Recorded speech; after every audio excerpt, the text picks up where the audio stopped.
Hi guys, now I'm going to be showing you the basics of Notion.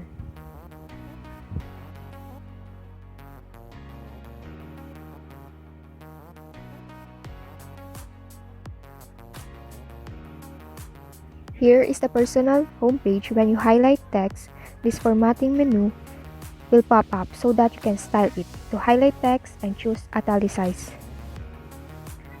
And you can change color,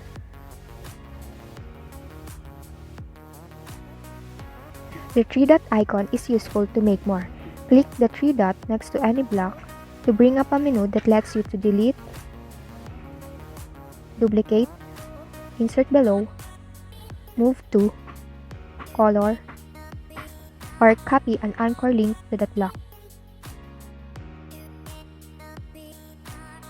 Next point on editing and formatting text, this 3-dot menu at the top right of your page contains the option to change the font style of your page.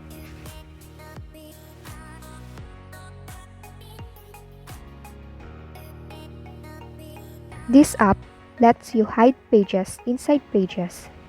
This is a few of the advantages that ensures that everything has its place and is easy to find.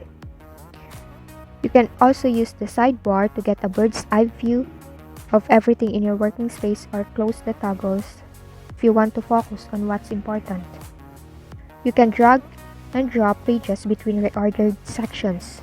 And let's say you have several layers of pages in your workspace and you would like to be able to access them in one click.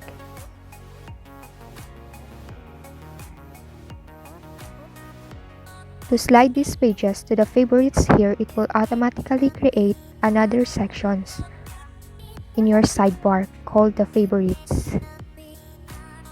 If these pages are not relevant, you can simply remove them.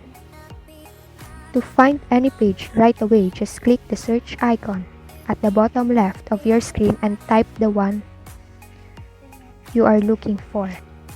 That's all. Thank you.